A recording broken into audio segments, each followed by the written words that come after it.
Top 4 ಫಿನಿಶರ್ಗಳು Jitesh Sharma ಮತ್ತು Tim David.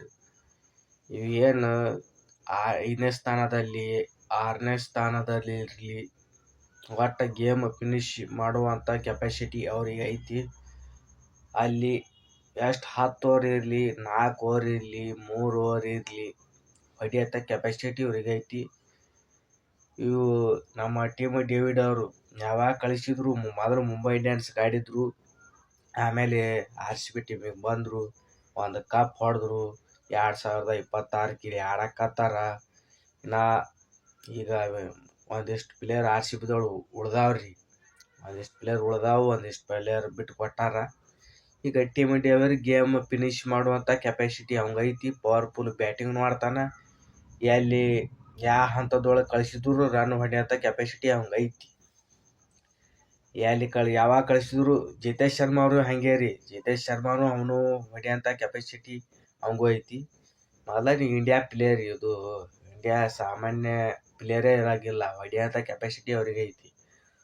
Top 4 5ನೇ ಸ್ಥಾನದಲ್ಲಿ ಆಡ್ಬೋದು, 6ನೇ ಸ್ಥಾನದಲ್ಲಿ ಆಡ್ಬೋದು. 7ನೇ ಸ್ಥಾನದಲ್ಲಿ ಯಾರು ಆಡ್ತಾರಪ್ಪ ಅಂತಂದ್ರೆ ನಮ್ಮ ಕರಿಯಪ್ಪ ಲೊಟಗೇರಿ ಅವರು ಆಡ್ತಾರೆ. ನಿಮಗೆ ಗೊತ್ತೈತಿ, ಇದು West Indies player Kariappa Shepherd ಅವರು 7 ನಂಬರ್ ಆಡ್ತಾರೆ. ಇದು ಆಲ್ರೌಂಡರ್ ಇದ್ದಂಗೆ ರೀ. ಇವರು ಕೆಪಾಸಿಟಿ ಇದು ಪ್ಲೇಯರೇ. ಇವು ರನ್ ಹೊಡಿಬೋದು, ಈ ಕಡೆ ಬಾಲಿಂಗ್ನು ಹಾಕ್ಬೋದು, ಕಂಟ್ರೋಲ್ ಮಾಡೋ ಕೆಪಾಸಿಟಿ ಇವ್ರಿಗೂ ಐತಿ. ಫೀಲ್ಡಿಂಗ್ ಮಾಡೋದು, ಒಟ್ಟು ಮ್ಯಾಚ್ ಗೇಮ್ ಚೇಂಜ್ ಮಾಡೋ ಕೆಪಾಸಿಟಿ ಇವ್ರಿಗೆ ಐತಿ. ಯಾರ್ಯಾರಪ್ಪ ಅಂತಂದ್ರೆ ನಮ್ಮ ಕೃಣಾಲ್ ಪಾಂಡ್ಯ, ಶೆಪರ್ಡ್ ಮತ್ತು ಜಿತೇಶ್ ಶರ್ಮಾ, ಟಿಮ್ ಡೇವಿಡ್ ಸುಮಾರು ಗೇಮ್ ಚೇಂಜ್ ಮಾಡ್ಯಾರ. ಇವರು ಏನು 30 ಬಾಲಿಗೆ 40 ರನ್ನ, ಹಿಂಗೆ 18 ಬಾಲಿಗೆ 60 ರನ್, ಹಿಂಗೆ ಹೊಡಿ ಕೆಪಾಸಿಟಿ ಇವ್ರಿಗೆ ಐತಿ. ಅದಕ್ಕೆ ಟಾಪ್ 4 ಫಿನಿಷರ್ಗಳಂತ ಹೆಸರಿಟ್ಬಿಟ್ಟಾರೆ ಇವರಿಗೆ. ಗೇಮ್ ಫಿನಿಶ್ ಮಾಡ್ಬೇಕಲ್ರಿ, ಹೊಡೆದು. ಈ ಕಡೆ ನಮ್ಮ ಕೃಣಾಲ್ ಪಾಂಡ್ಯ ರೀ,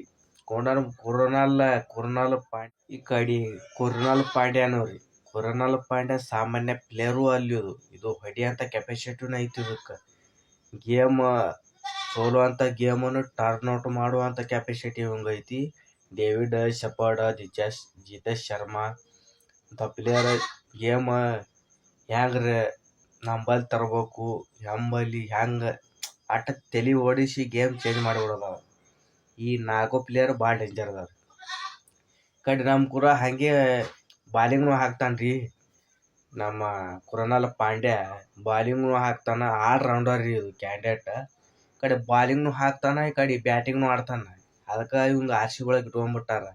ಆ ಸಲ ಕಂಬ್ಯಾಕನ್ನು ಮಾಡಿದ್ನು. 4 ವಿಕೆಟ್ 3 ವಿಕೆಟ್ ತೆಗೆದಿದ್ನು ಕೃಣಾಲ್ ಪಾಂಡ್ಯ. ಅದಕ್ಕೆ ಅವಂಗೆ ಕಪ್ ಹೊಡ್ಯಾನ. ಆ ಟೀಮಿಗೆ RCB ಟೀಮಿಗೆ ಇಟ್ಕೊಂಡ್ರ ಅವಂಗೆ. ಆದ್ರೆ ಕಂಬ್ಯಾಕನ್ನು ಮಾಡ್ತಾನೆ ರೀ ಅವನು. ಆದರೂ ಅವನು ಹೊಡಿತಾನೆ ರೀ, ರನ್ ಹೊಡ್ಯಂಗಿಲ್ಲ ಅನ್ನಂಗಿಲ್ಲ. ಅವನು 4 ಮಂದಿ ಏನದಾರ ಗೇಮ್ ಫಿನಿಶ್ ಮಾಡುವಂಥ ಪ್ಲೇಯರ್ಗಳು ಇವು. ಯಾವ ಹಂತದಲ್ಲಿ ಕಳಿಸ್ರಿ ನೀವು, ಯಾವಾಗ ಕಳಿಸ್ರಿ ನೀವು, ಪವರ್ ಪ್ಲೇದಾಗ ಬಿಡ್ರಿ ಇವು ಕ್ಯಾಂಡಿಡೇಟ್ಗಳಿಗೆ. ಹೊಡಿಯೋಂಥ ಕೆಪಾಸಿಟಿ ಇವ್ರಿಗೆ ಐತಿ. ಆದ್ರೆ ಮ್ಯಾಚ್ ಟರ್ನ್ ಔಟ್ ಮಾಡೋ ಕ್ಯಾಂಡಿಡೇಟ್ ಇವು 4 ಪ್ಲೇಯರ್. ಈ ವೆಸ್ಟ್ ಇಂಡೀಸ್ ಪ್ಲೇಯರ್ ರೀ, ಗೇಮ್ ಫಿನಿಶ್ ಮಾಡುವಂಥ ಪ್ಲೇಯರ್ಗಳು ಅದು. ಇದು ವೆಸ್ಟ್ ಇಂಡೀಸ್ ಒಳಗೆ, ಈ ಕಡೆ RCB ಒಳಗೆ ಅಲ್ಲಿ. ಬಟ್ ವೆಸ್ಟ್ ಇಂಡೀಸ್ ಒಳಗೆ ಈ ಕರಿಯಪ್ಪ ಕರಿ ಕ್ಯಾಂಡಿಡೇಟ್ ಏನು ಇರ್ತಾವೆ ನೋಡು, ಅವು ಗೇಮ್ ಫಿನಿಶ್ ಮಾಡ್ತಾವ್ರಿ. ಅವನು ವೆಸ್ಟ್ ಇಂಡೀಸ್ ಪ್ಲೇಯರ್ ಮೊದಲ ಕ್ಯಾಂಡಿಡೇಟ್ ಕ್ರಿಸ್ ಗೇಲ್, ಈ ಶೆಪರ್ಡ್ ಬರೀ ಗೇಮ್ ಫಿನಿಶ್ ಮಾಡು ಹುಡುಗರು ಯಾವ್ದಾರು ಅದ್ರೊಳಗೆ ಆ ಟೀಮ್ನ್ಯಾಗ. ಈ ಕಡೆ Kieron Pollard, Chris Gayle, Shepherd, ಈ ಕಡೆನ ಬ್ರಾವೋ ಇಂಥ ಸುಮಾರು ಹಲವಾರು ಗೇಮ್ ಚೇಂಜಸ್ ಮಾಡೋದಂತ ಅವರು ಅದಾರ ಟೀಮಿನ್ಯಾಗ. ಅವರು ಈಗ ಆಡಂಗಿಲ್ಲ. ಈ ಕಡೆ ನಮ್ಮ ಶೆಪರ್ಡ್ ಅವರು ಆಡಕತ್ತಾರ. ಶೆಪರ್ಡ್ ಇವ ಭಾಳ ಡೇಂಜರ್ ರೀ. ಇವ ಶೆಪರ್ಡ್ ಕಂಡಾಪಟ್ಟೆ ಹೈಟ್ ಐತಿ. ಇದು ಭಾಳ ಕ್ಯಾಚ್ ಹಿಡ್ಯಾಕ ಮನಗಂಡದಾನ್ರಿ ಇವ ಶೆಪರ್ಡ್. ನಮ್ಮ ಚಾನಲ್ಗೆ ಇನ್ನೂ ಯಾರು ಸಬ್ಸ್ಕ್ರೈಬ್ ಮಾಡಿಲ್ಲ, ಸಬ್ಸ್ಕ್ರೈಬ್ ಮಾಡಿ. ಸೈಯದ್ ಬಾಸ್ 4845 ಚಾನಲ್ ಐತಿ. ಶೇರ್ ಕಮೆಂಟ್ ಬೀಳಲಿ. ಜೈ RCB.